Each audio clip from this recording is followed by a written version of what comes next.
Welcome to the second lecture of the chapter Biotechnology and its application. Okay, and in today's lecture, we will start with the new topic of this chapter. But before starting, let me quickly remind you what we have seen so far in this chapter.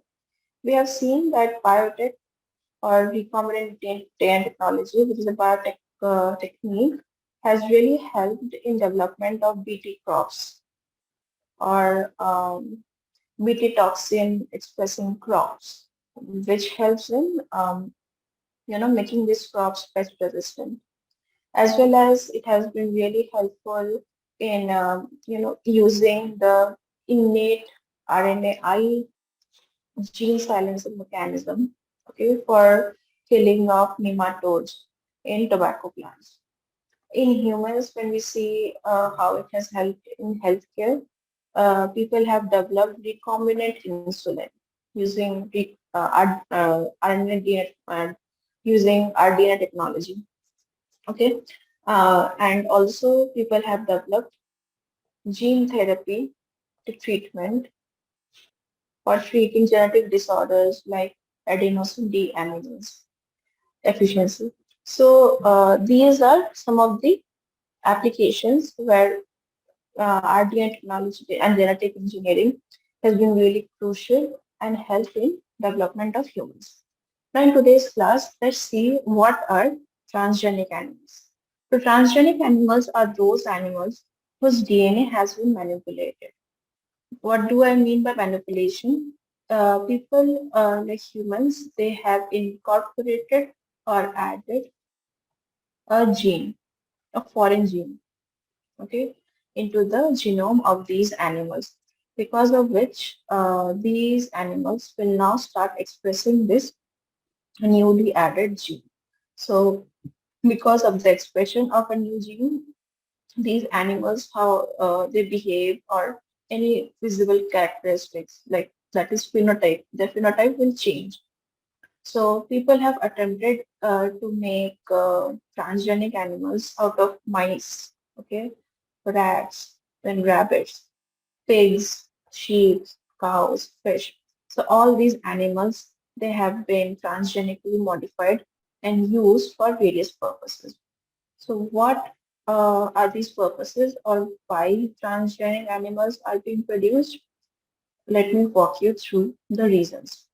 First, we can use transgenic animals to study the genes that are normally involved in various functioning of our organs or tissues, that is, that are needed for the survival of our body. And we can also study those genes which are important for our development, overall development throughout the time.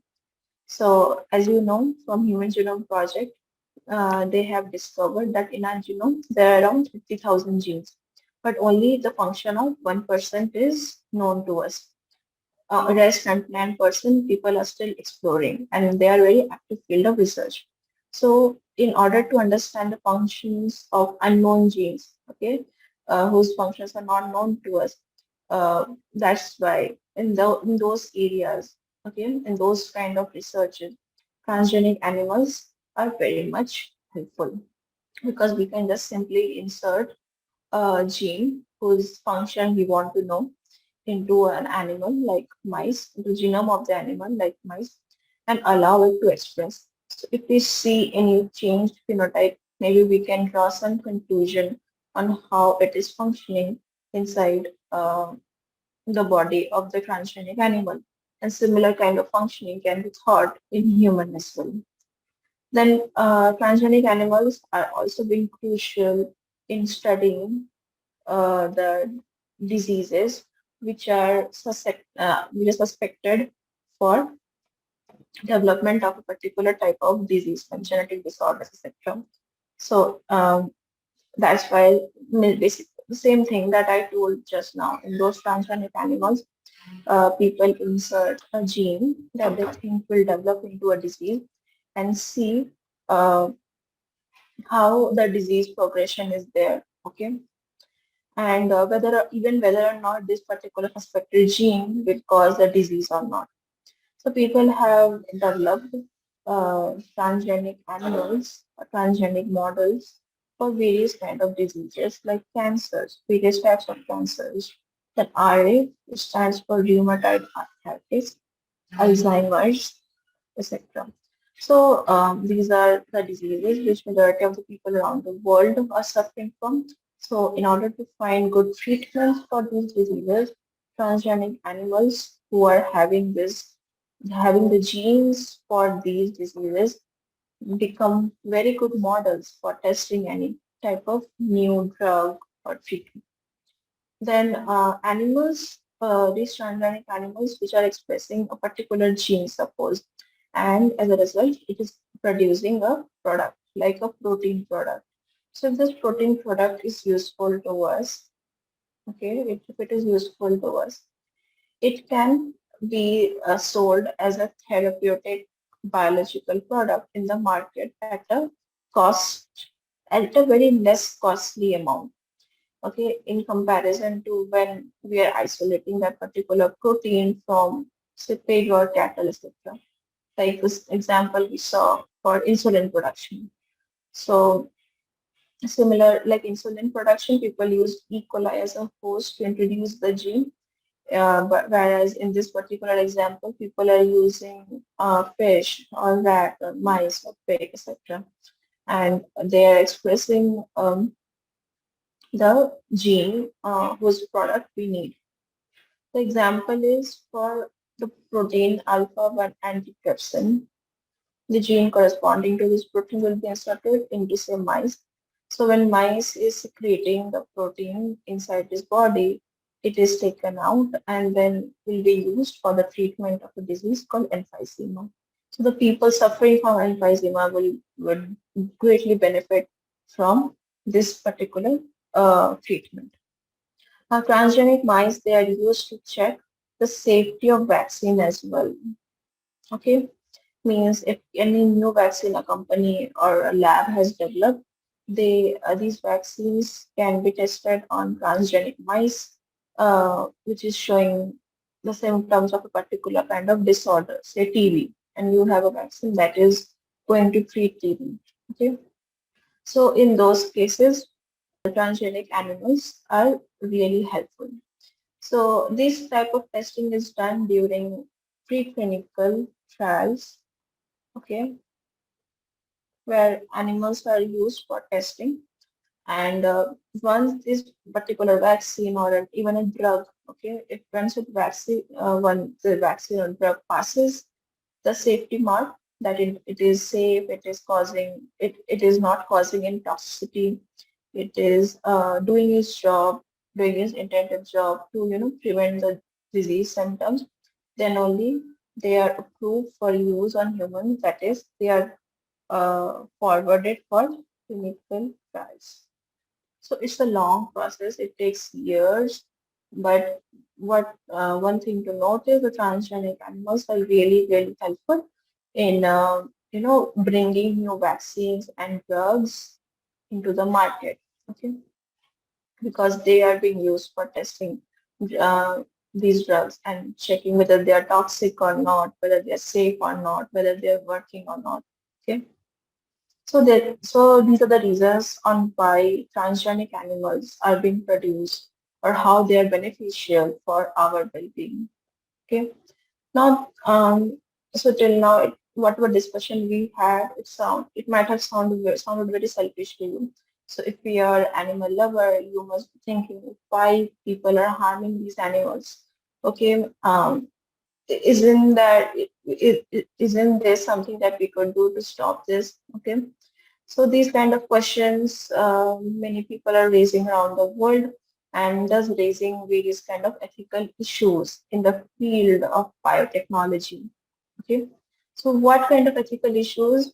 We will see only a few, but there are hundreds of them.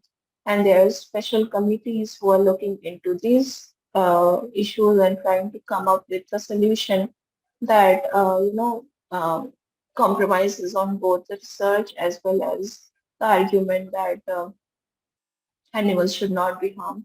So they are trying to make both the groups happy. So first ethical issue that we're going to discuss is regulation. Okay.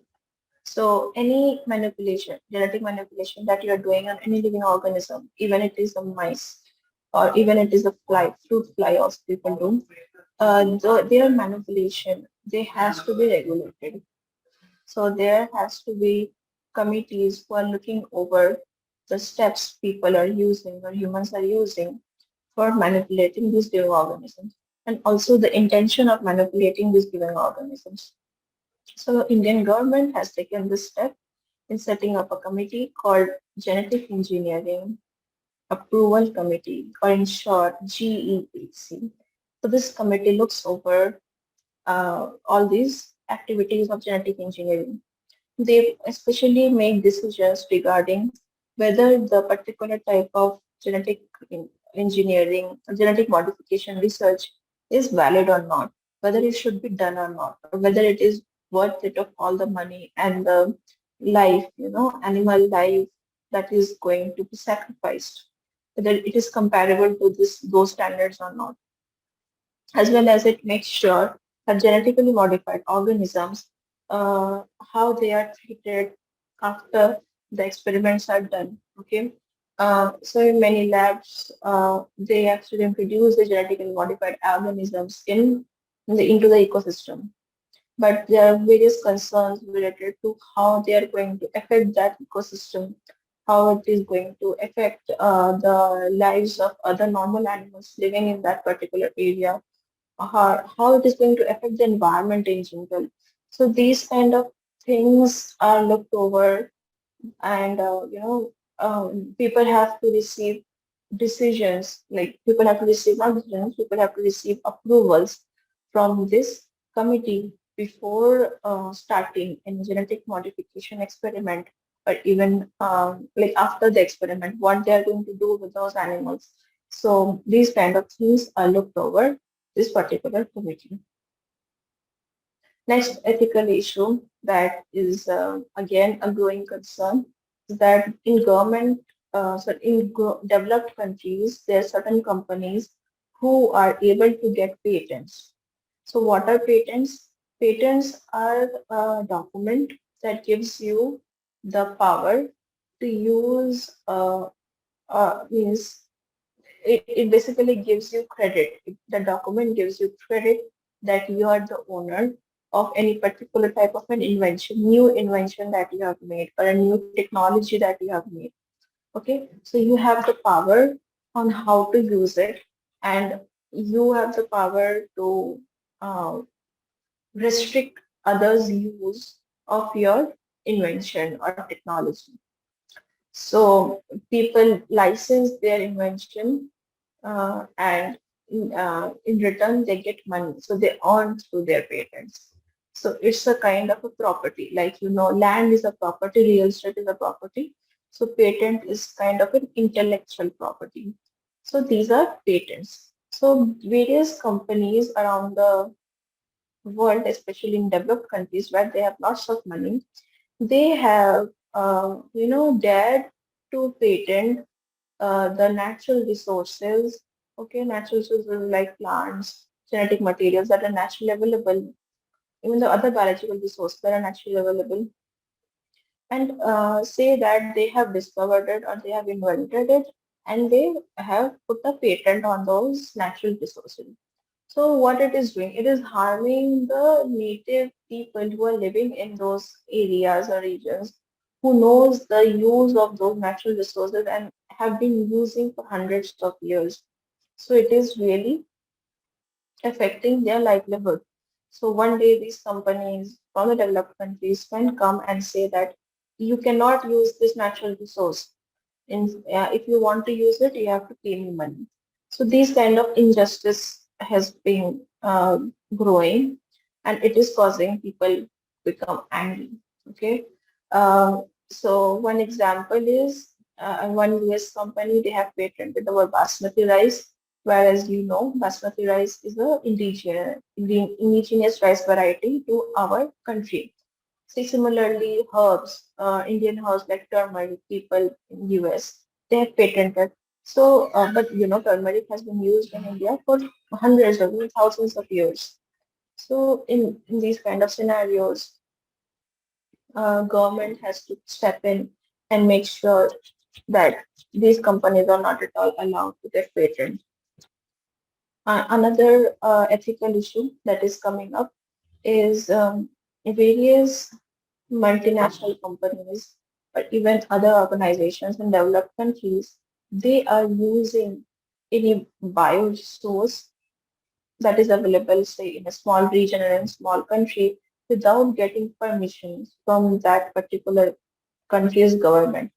Okay, and also they are not paying them compensatory payment. Since I'm using it, so in return I'm giving you some money. So they're not doing it.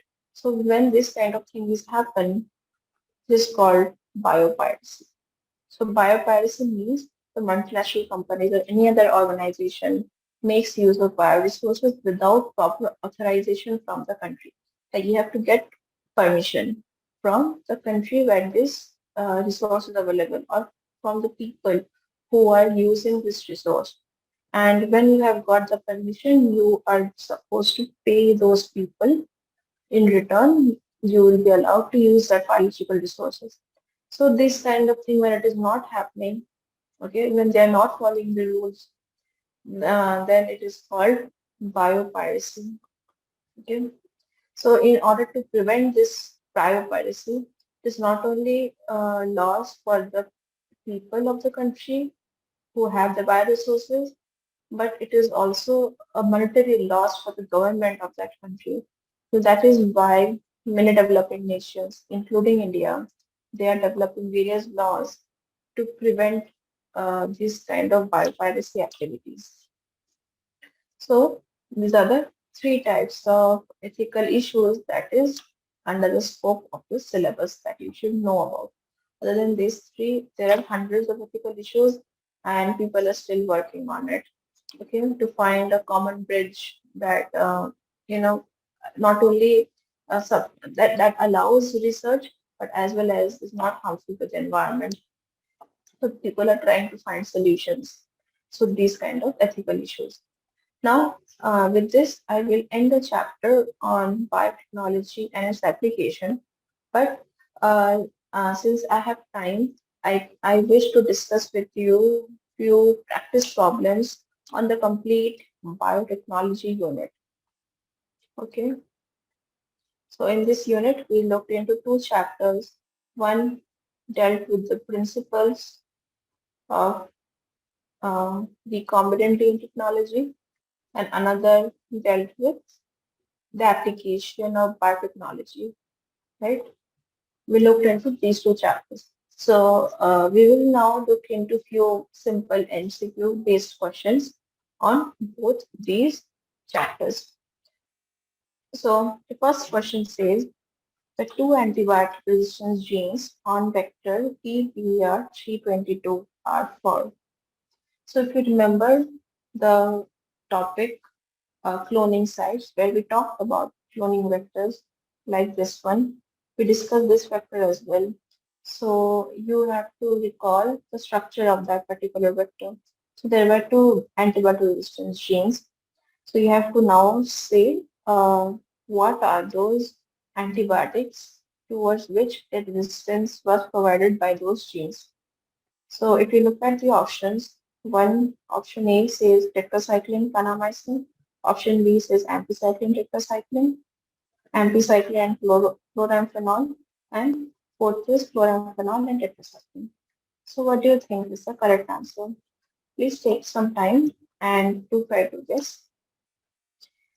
So if you have tried and you have come up with the answer amphicycline tetracycline, you are correct. So in PBR322, the two antibiotic resistance genes give resistance against the antibiotics amphicycline and tetracycline. Okay. The next question is on bioreactors, which we talked about when we were talking about downstream processing. Before downstream processing, the production of recombinant products. So at large scale, when we are talking about that, we talked about bioreactors. So there one type of bioreactor that is called stir-time bioreactor. This question is based on that topic. So the question states, stir-time bioreactors have been designed for A. Purification of product, B. Addition of preservatives to the product, availability of oxygen throughout the process, ensuring anaerobic conditions in the culture vessel. So why a stir-time bioreactor has been designed, or what is the purpose of stir-time bioreactors? So if you look at these four options carefully, I think you might be able to guess. So take few seconds and guess. So are you able to guess? Why stirred tank? Like the structure looked like this, where propellers, it was moving in a, like it was rotating and it was mixing the entire content of the reactor. Okay, so why stir tank would be helpful? So it will be helpful in making sure that the oxygen is available throughout. Okay, so option C is the correct answer to this question. So if there is proper stir time, as I said, it is ensuring uniform mixing of the content. So what all contents are there? There is cells, there is the nutrients, and there is the oxygen. Okay, so all the contents has to be uniformly mixed in such a way that each of the cells which are present in the bioreactor is able to easily access both oxygen as well as nutrients. That is why option C is the correct answer to this question. Now let's try question number 3. The Taq polymerase enzyme is obtained from which type of bacteria? So here this question is actually not written properly. Okay, so these four options are invalid. But if you recall our discussion on Taq polymerase enzyme, I think you'll still be able to fill this particular blank on like on the given this question. So Taq polymerase enzyme is obtained from which type of bacteria? Can you guess? So if you have guessed Thermus aquaticus, you are correct. Okay, you are correct. You have studied well. So the correct answer is Thermus aquaticus, which is a type of bacteria found in very hot spring environment. Because of this, the stack polymerase is able to do its job even at a very high temperature like 94 degrees Celsius. Now next question, question number 4. So there is a restriction endonuclease named EcoR1. So in here in this name, what does CO stands for? Okay. So if you recall how the restriction in the nucleases are named, or what rules are followed in naming restriction endonucleases, you can easily answer this particular question. So do try. So what have you guessed? Have you guessed coli? If yes, then you are correct. CO actually stands for the species name coli. So E stands for the genus name Escherichia. CO stands for the species name coli. R, what does R stands for? R stands for the strain name of the bacteria. Whereas 1, it stands for in which order this particular enzyme has been isolated from this particular strain. That is why, since EcoR1 was isolated the first, because the first restriction nucleus is isolated from EcoR1 RY13, that is the complete name of the bacteria. So that is why 1 is given in its name as well. Okay, this question is not written properly, so we will skip this question. Now let's go into the sixth question. What the sixth question states, which of the following therapy types is used for the treatment of adenosine deaminase deficiency? So this is a very straightforward question that is given to you. That is directly coming from your knowledge on how recombinant DNA technology or biotechnology has been applied for health, in the area of healthcare. So the options are gene therapy, chemotherapy, immunotherapy, and radiation therapy. So what do you think is the correct answer? So the correct answer is gene therapy. If you have guessed this, you are correct. So I'm not going to go into details because we have already discussed this in a lot of details in our previous lecture. Now, the next question, what is given to you is question number 7. Bacillus thuringiensis, it forms protein crystals which contain insecticidal protein. So this protein does what? What it does is activated by acid pH of the foregut of the insect pest. It does not kill the carrier bacterium, which is itself resistant to this toxin. It binds with epithelial cells of midgut of the insect pest, ultimately killing it. Is coded by several genes, including the gene crime. So, which of the following four options gives a correct statement about the BT toxin? So, option A is obviously not correct because the insect itself is not harmed by the BT toxin. So, option A is not correct. Option B, also the insect is not resistant to this particular toxin.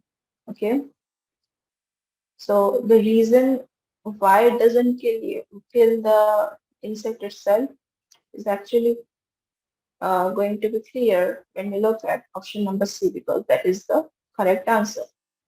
So what happens is that, sorry, I might have given you a bit of a wrong explanation on why option A or B is not correct.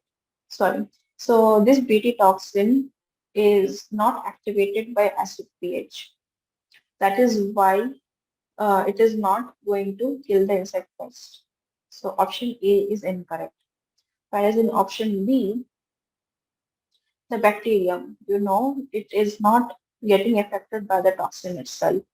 But the reason why it is not affected is not because that it is resistant.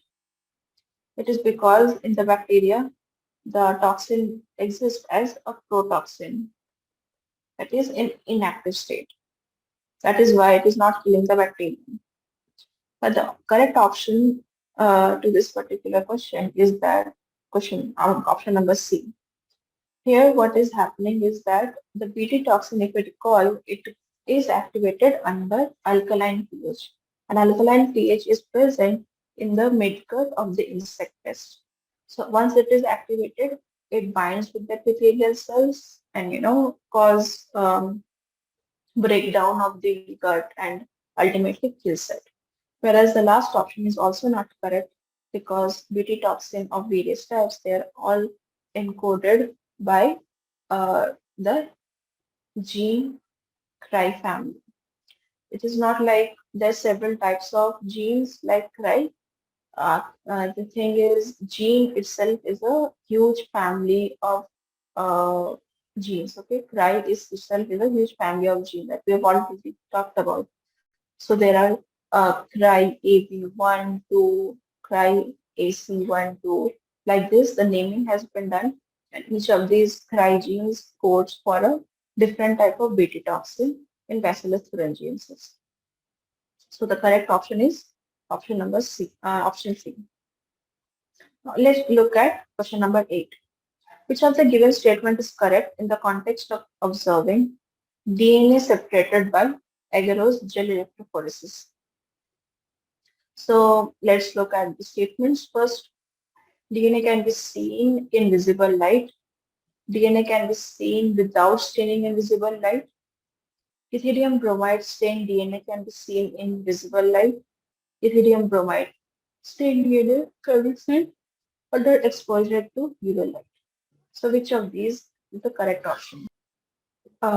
If you please recall your knowledge on agarose electrophoresis, then I think you'll be able to answer this particular question. Do try. So, were you able to come up with the answer? So, the correct answer is D. Okay. Were you able to do it? If yes, then very good. You have done your studies. So, correct option is D, because as I have discussed with you, gel electrophoresis, in gel electrophoresis, DNA has to be stained with the uh, stain, ethidium bromide stain, which is carcinogenic. Okay, and this stains lights up only when it is exposed to UV light.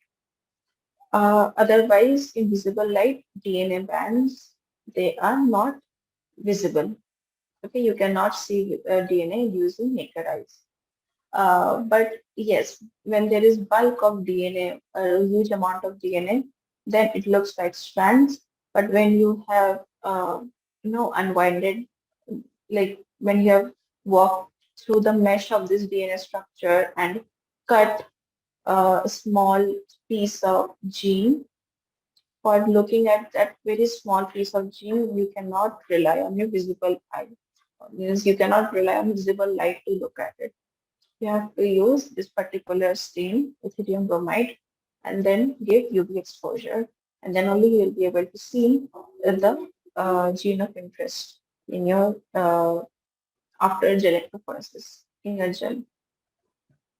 Now, question number 9. Let's look into it. The most important feature in a plasmid to be used as a vector is, what is the most important feature? A. Origin of replication.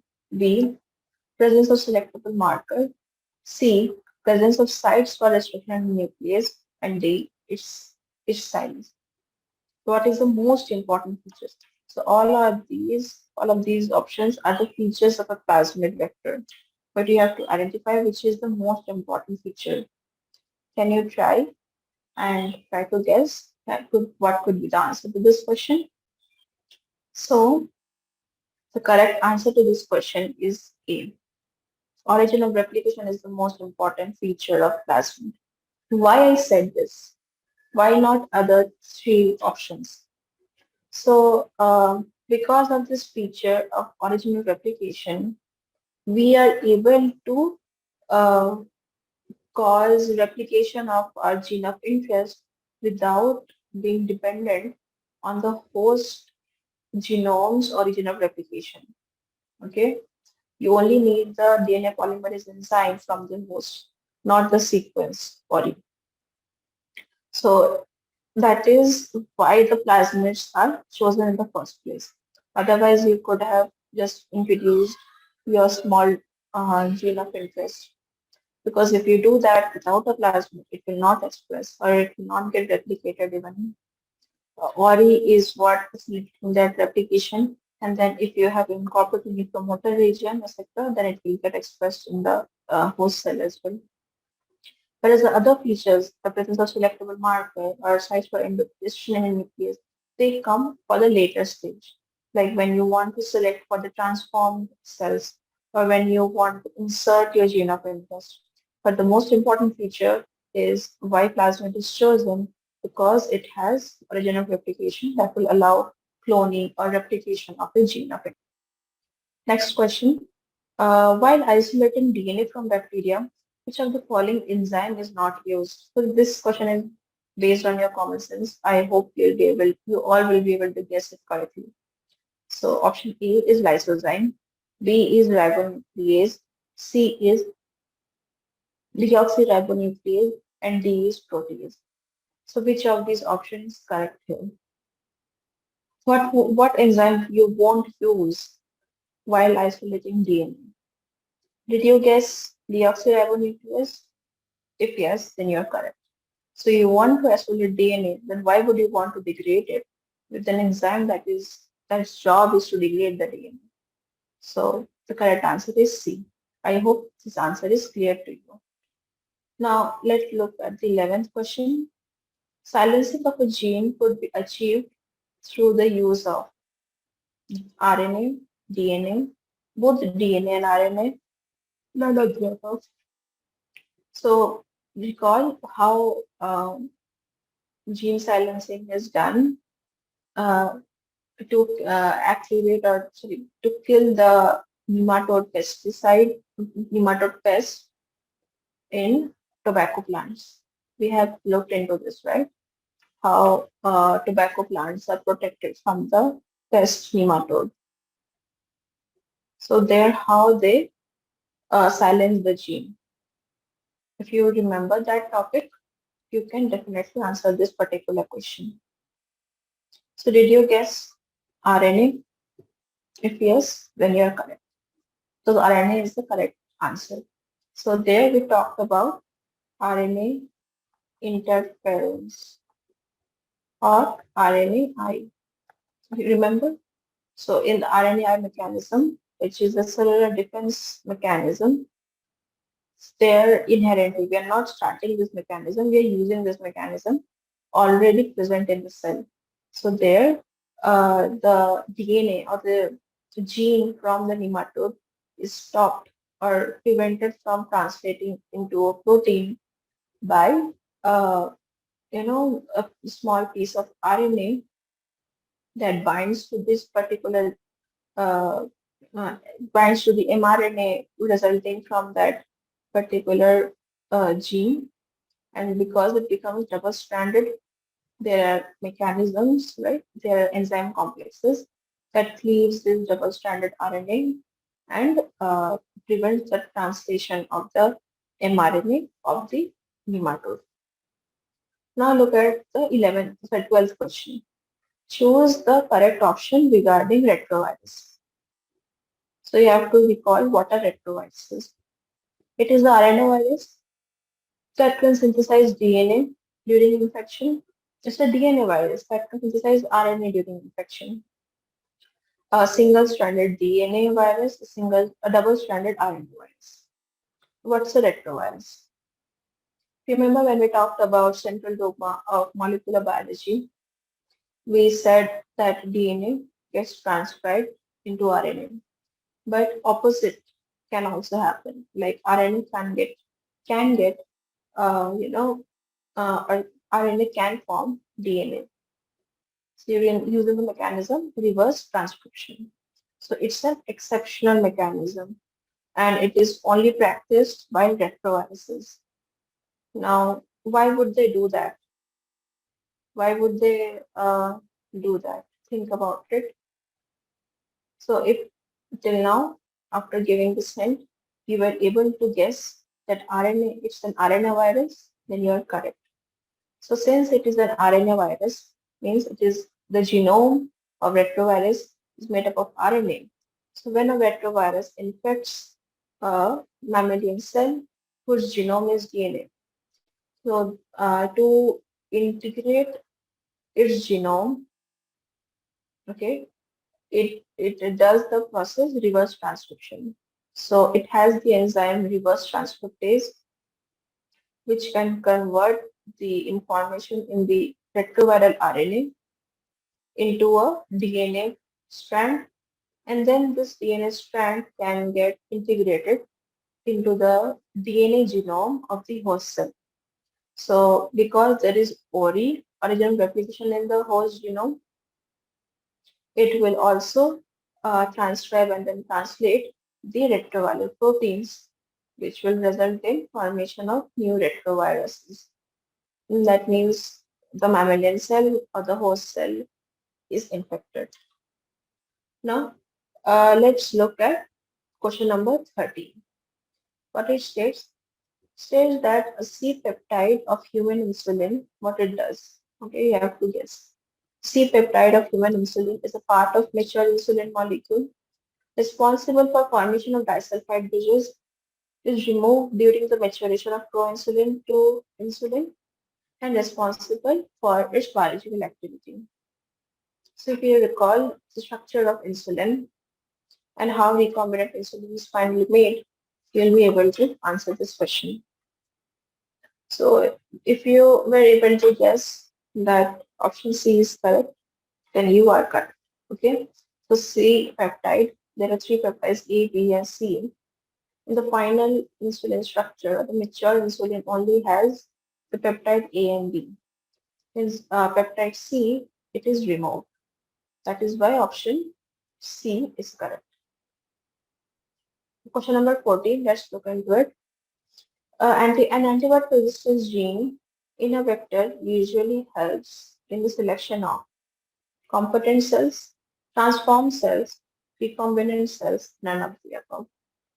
So maybe to you, option number B and C might look similar. Okay, so you just need to guess which of option B and C is correct here.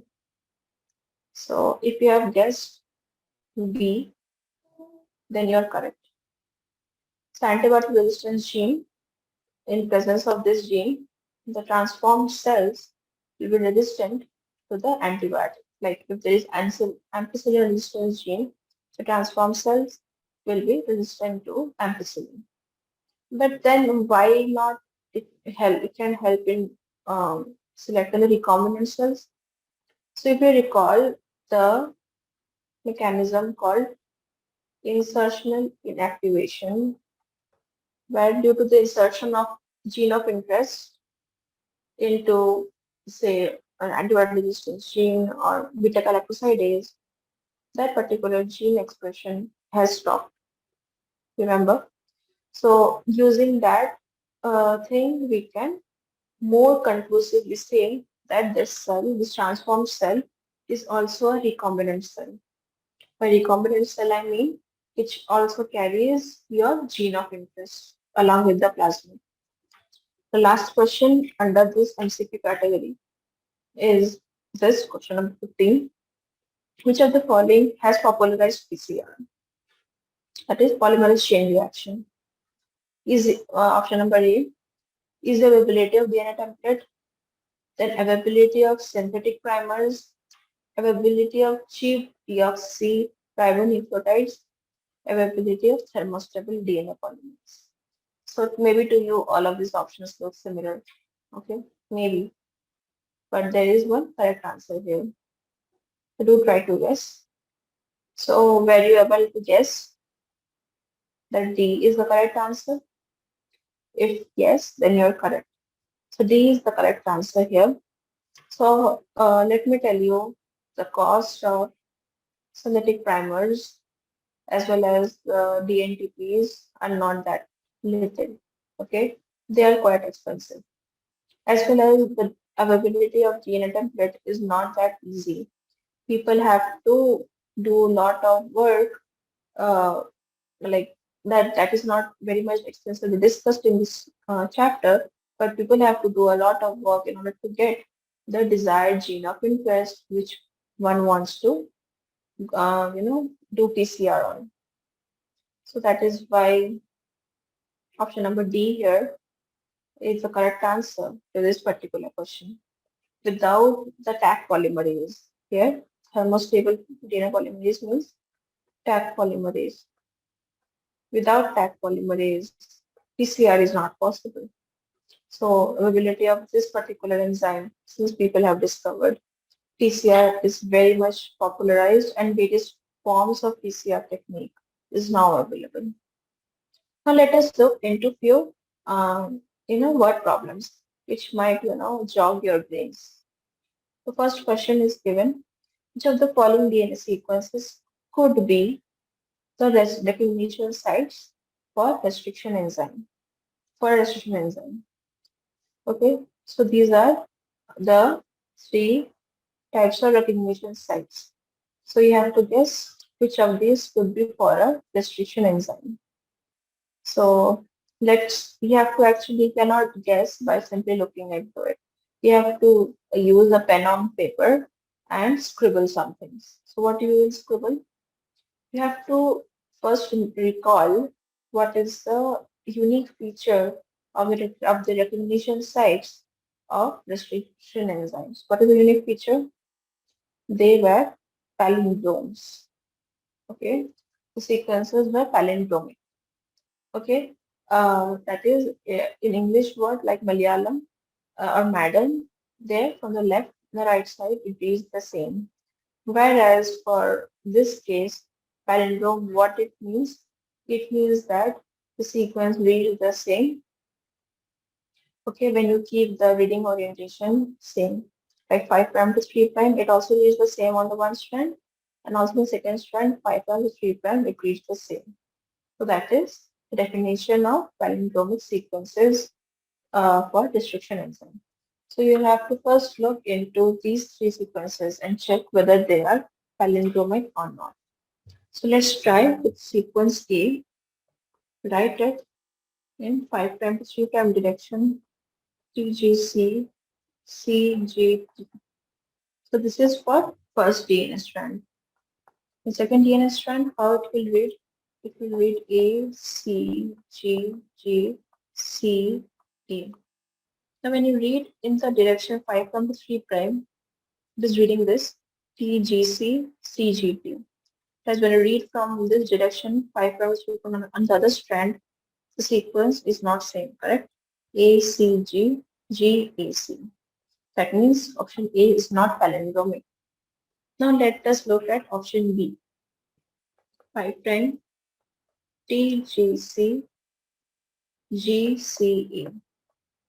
This is in 5 prime to 3 prime direction in one DNA strand. The second DNA strand, how it will read? Again 5 prime to 3 prime direction. It will read as this TGC GCA. Okay, now check. Is it the same?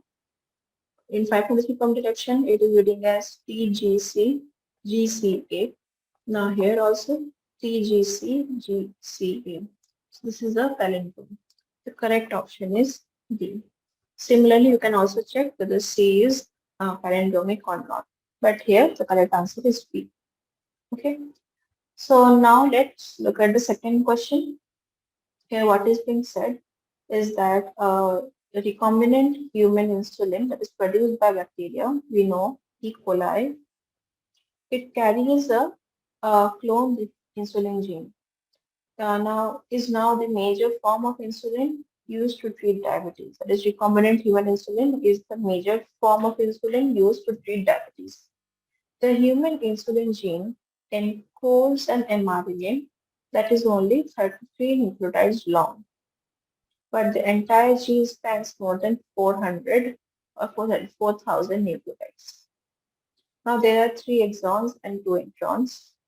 If we were to clone this gene directly from the nuclear DNA, bacteria would not be able to express the insulin protein. We have to explain why this is true. Okay. So if you recall the concepts that we looked into the chapter, molecular of inheritance, there we saw that eukaryotic gene, it consists of introns and exons, correct? And so these both introns and exonic regions, they are transcribed into pre-mRNA, correct? And this then pre-mRNA is goes under splicing mechanism where only exons are stitched together to form the mature mRNA. Now this mature mRNA will go and get transcribed to form protein. So use this knowledge. Why bacteria would not be able to then express the insulin protein? Because the bacteria is having the gene, okay, with both introns and exons, okay, which is why the entire gene spans for 4,000 nucleotides because both exons and introns are there. Sequence is quite long, and because of presence of introns together, when it gets translated, it is not forming a functional protein. Thus, no functional insulin can be produced by bacteria. But that is why one needs to only incorporate what is called cDNA into the bacterial, into the plasmid, and then transform it a bacterial cell. in order to make protein. So what are cDNAs? cDNA is an additional information. This is good that you know. So what are cDNAs? cDNAs are called complementary DNA. C stands for complementary. What it is complementary to? It is complementary to mRNA. So what people do is people isolate the mRNA. Say people have isolated the mRNA corresponding to human insulin that is going to get translated into protein. Now that to that mRNA, people have synthesized a DNA strand.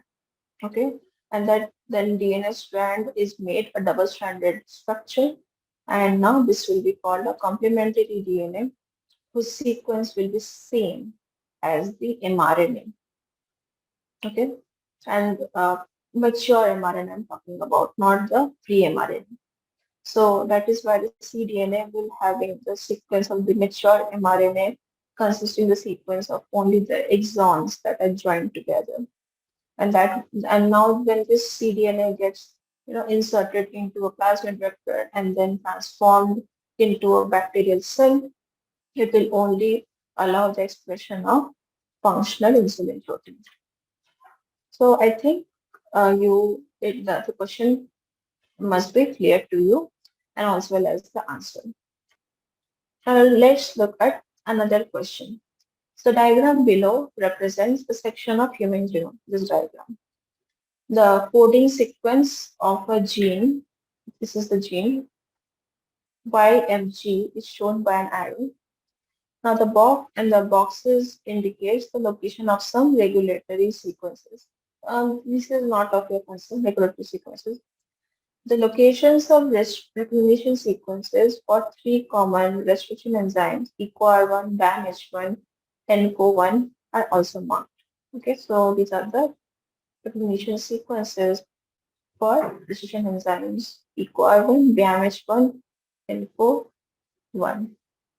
Now you would like to clone this gene, that is, this gene is YFG gene in E. coli for further studies. Now you have available the following cloning vector. This is the structure of the cloning vector.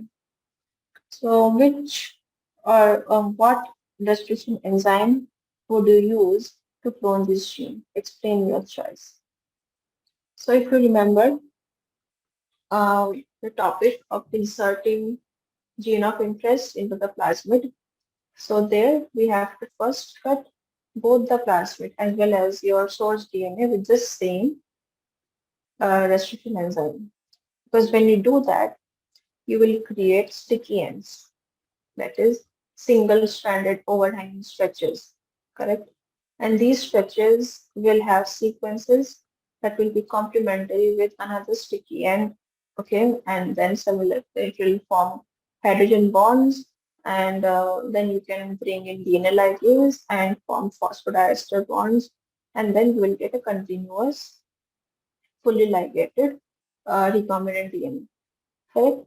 So the point is we have to use the same restriction enzyme for both the plasmid as well as the source DNA. Now let's see what type of fragment we will get if we use, say, EcoR1. So if we use EcoR1 on the source DNA, the cut will be made here, a cut will be made here, correct? So it will divide the source DNA into two parts. And one part will be having your gene of interest YFG as well as the regulatory sequence. Now when you cut um, plasmid with EcoR1, so it will cut here as well as it will cut here. Now cutting plasmid with EcoR1 will actually cause a trouble. It will make here one piece and here one piece. Okay, so this will get definitely removed. This shiny darling that will get removed, but we will get actually two pieces, one this piece and another this piece, and that so something like this. Now here sticky end will be there, here a sticky end, here a sticky end, here a sticky end. Now, while ligating your cut source DNA, you can ligate either here or you can ligate either here. That will create trouble. Okay, it will make the process bit tedious. So that is why we won't choose eco-carbon in this for cutting our gene of interest as well as the plasmid. Now check whether we can use BAM-H1. So it will make a cut here in source DNA and it will cut the gene of interest and it will also make a cut here. So since it is cutting the gene of interest, if we do that, the gene of interest won't be able to get expressed and won't be giving us the functional protein. So definitely BAM-H1 is out of question at all. Like it is out of question. Like we have to remove this option. But when you look into the plasmid, it will make only one cut. So the plasmid will simply just open. But since it is cutting our gene of interest, we will not use BAM-H1. Okay. Now let's look at the third enzyme. So this must be it. You must have guessed by now. दोनों हो गया और एक बाकी है. So how NCO1 is cutting the gene of interest. So NCO1 is going to cut here and cut here. Okay. So we are getting this complete um, fragment from that fragment that will come out from your source DNA. Now don't worry about including these regulatory sequences because we don't need them for expression. For expression or for cloning, all the regulatory sequences are already there in the plasmid itself. So you only need the gene of interest. So the fragment that you're getting from source DNA is completely enclosing your gene of interest. And when you cut your plasmid with NCO1, so it is creating this kind of a opened up circle. Okay. So now here, when you insert your gene of interest, cut with NCO1, the sticky ends will get ligated at these points. And so in the end, you will get a complete DNA. Okay. And that will be your recombinant DNA. So the correct answer would be you would use NCO1 here in this example to cut both your gene of your source DNA containing your gene of interest and your plasmid vector. So that's it for today's lecture. And so we have completed the entire unit biotechnology. I hope you will be studying it thoroughly and these practice problems might have helped you to brush up your concepts much more. And if you have any queries, do let me know. Thank you.